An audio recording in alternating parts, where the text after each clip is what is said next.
some changes that really have changed the dynamics of the car, really made the car a little bit more responsive, a little bit more economical.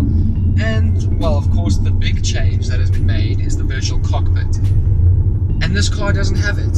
If you launch a new car, shouldn't that be standard if you're bragging so much about it? So let's speak some figures. The new Audi S3 is said to have 228 kilowatts and 400 newton meters of torque. That is though detuned for South Africa. Our model now is at 210, and this new model is supposed to be sporting 220. So our newer model is like the European old model, which I think is just so stupid. You know, obviously they have to change these things based on regulations, as well as, you know, we are at a higher altitude, and also our heats are above average. So they have also changed the exhaust system slightly. I don't really know what they've done, but it tends to be slightly louder, slightly more responsive, slightly more aggressive, which is really nice, especially you want that in an S3. Would I buy the new facelifted S3?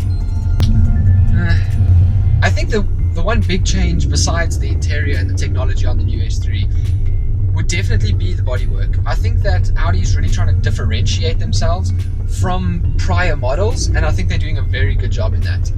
They're really trying to change around the lights. If you guys do remember, the lights used to be very different, and then at one stage all the lights became the same, and that sucked.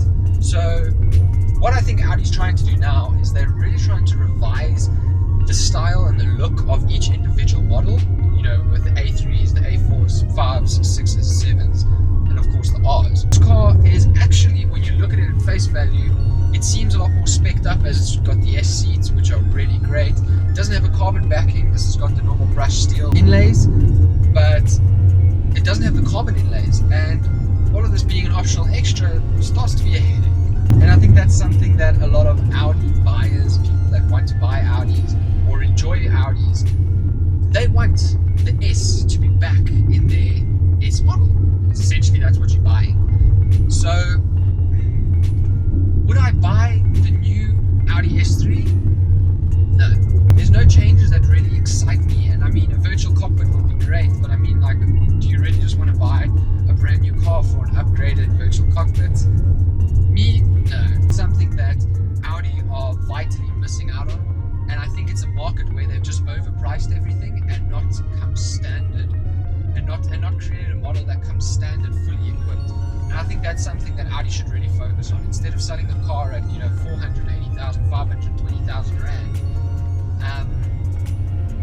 you know, it's something that's great, but it's something that needs a lot more work. I mean, they really have changed their steering wheel. They've really given it more of an aggressive look, more of an aggressive feel. You feel more emerged. The steering wheel almost seems a little bit thinner, a little bit more face a little bit more controllable, which is really nice. It's got some nice finishes that I think are essential for Audi. I bought my car. You know, my car was great, but it's not there. But neither is this one. This one seems to be a step in the right direction. They're kind of selling you this, like, this is the base price, but you have to add everything else. I think they're going to start really feeling it, because it's great to buy a fully spec'd car, but I mean, you don't want to be paying like R1 million for a car, and unfortunately for us South Africans, we're going to end up paying that. For everyone out there that's wondering what the new RS3 is going to launch at, they're probably going to launch it at around 890,000, 920,000 rand base model. You're going to have to add pretty much everything else in it, in good old Audi fashion.